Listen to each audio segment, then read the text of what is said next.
Thomas was alone. Wow, a weird first thought to have.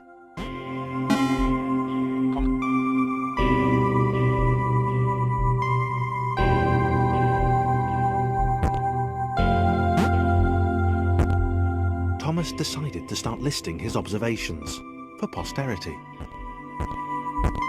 1. The whole alone thing. 2. Portals. They led somewhere. He'd yet to work out where. 3. Falling.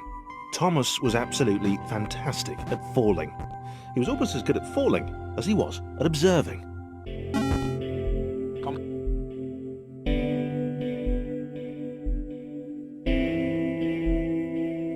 Okay, interesting. Thomas couldn't fall past this block. Think, damn it, think! What if there was some kind of inverted fall? Some way to... what's the word? Jump. It worked! Thomas had solved the great inverted fall mystery.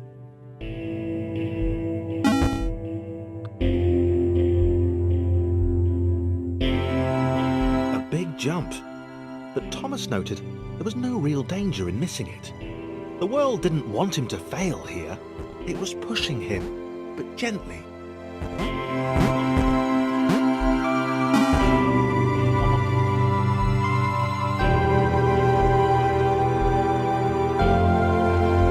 This all seemed a little dangerous. The world was not to be trusted. It was unstable, and it seemed to Thomas that it could let him down at any moment.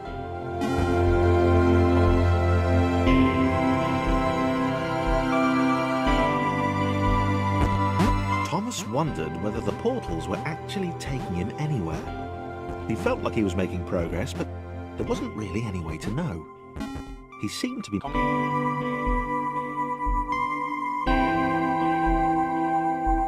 It might have been paranoia again, but Thomas could have sworn the world was becoming more complicated.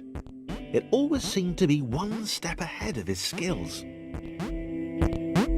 It had been designed just for him. He wondered why. Was the world testing him? No, too obvious.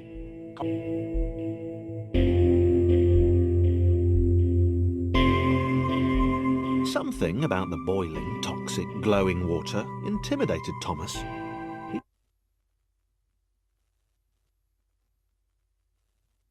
didn't like it.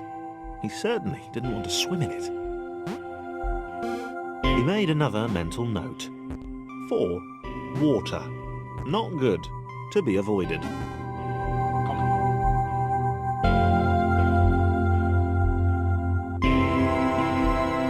The loneliness was getting to Thomas. No amount of observation or obsessive note-taking could combat that.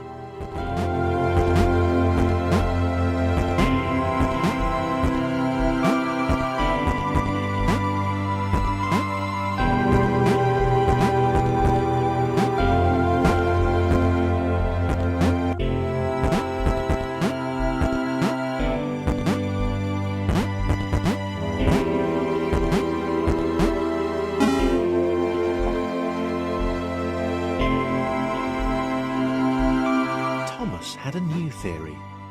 The world was training him. He could feel himself getting smarter. There was the mental list to consider. Over the minutes and seconds since his spontaneous generation, he'd become a pretty skilled jumper. He was evolving. He just wished he had someone to share it with.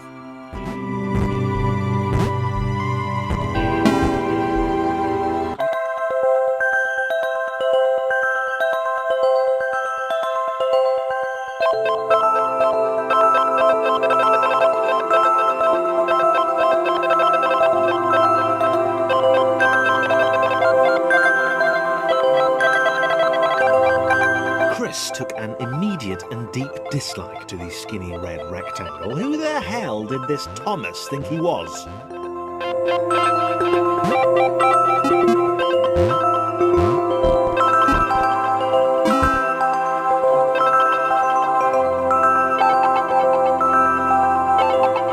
Chris had been doing fine. He wasn't the highest jumper, but he'd held his own. He'd even been graceful at times. Well, not technically graceful, probably the wrong word, but, you know, fine. There was that skinny little runt leaping about like he owned the place.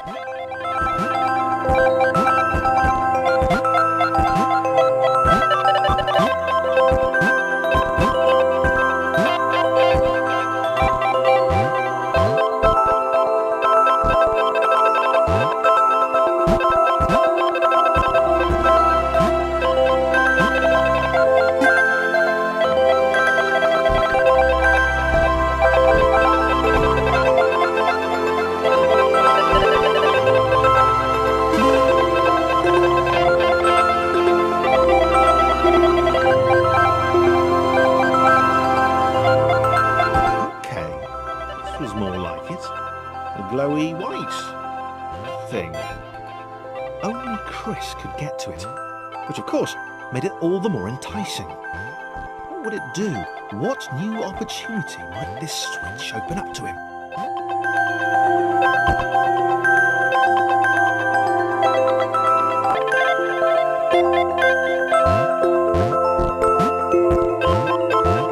Grace. Another chance for Thomas to jump slightly higher than Chris. How fortunate.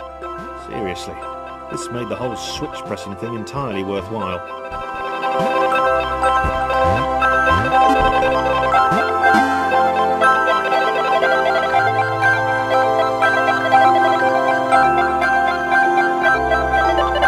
Was this good? Because on the surface, it did not seem good. Chris was pretty scared. Well, Red seemed fine, happy to be on his merry little adventure. Chris couldn't shake the feeling that things had taken a significant turn for the worse since Thomas had joined him. Sure, he'd been able to piggyback his way to ever so slightly higher platforms, but where had that got him? Well, to ever so slightly higher platforms, which was sort of his point.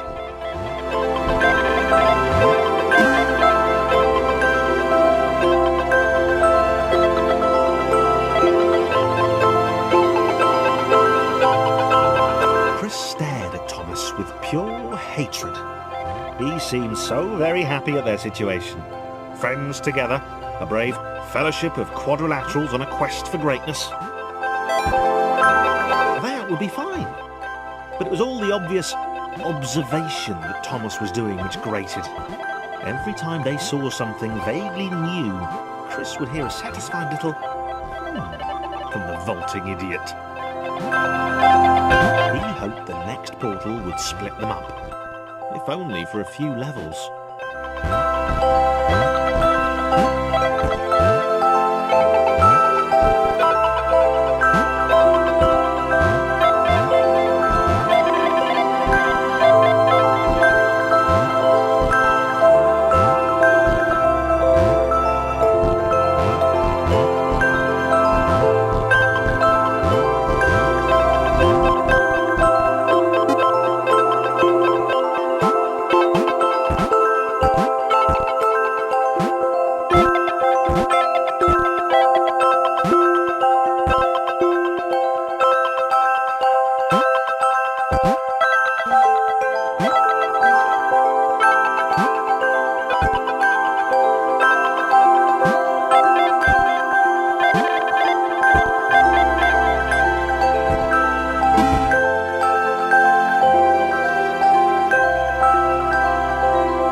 This was his chance, a moment to shine. This was game day.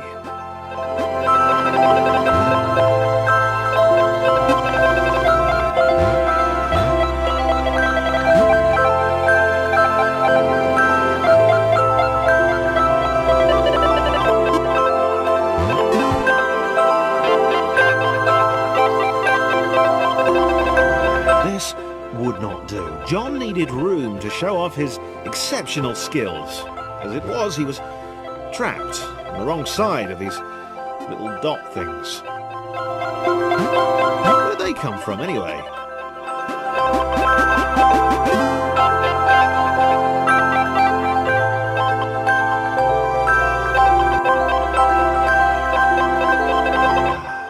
John inhaled the air of the open space, and it smelled of awesome. Time to flex those muscles, to put his training to use, time to show those little dots how it was done. John decided to press the switch to let the little dots catch up with him. John cared for his new allies. You could tell from the sympathetic expression he practiced in the mirror all these years.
John was happy to keep helping.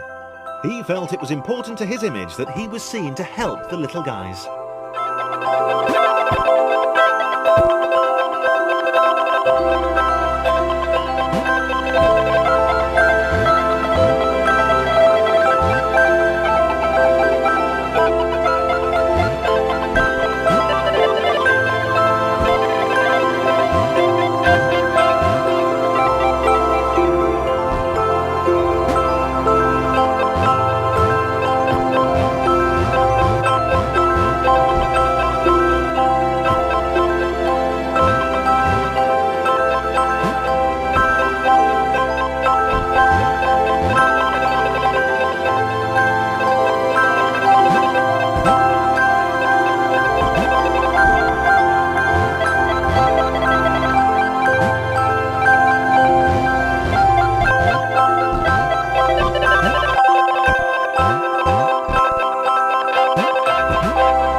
So much either. The red one, Thomas, had a charming way of applauding every time John jumped.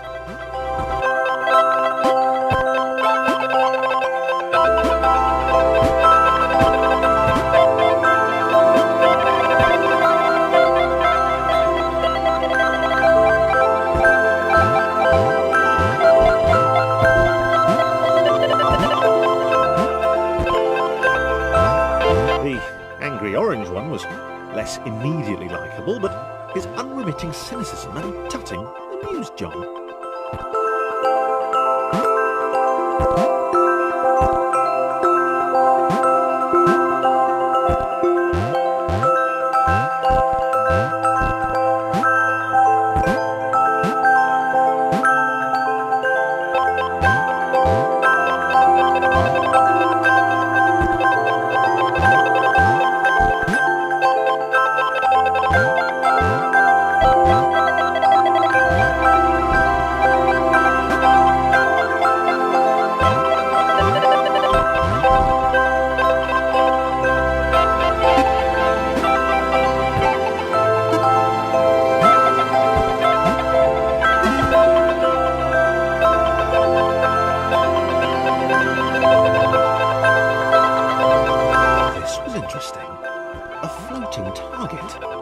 This would require coordination, balance, and timing.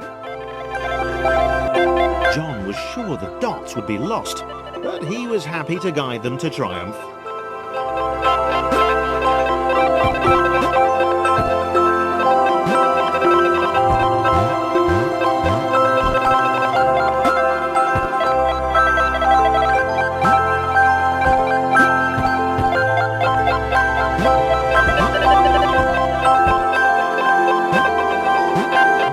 That's what the dots were for. They were there to extend John's reach, to make his performance even more impressive. John liked the thought. He decided to keep them.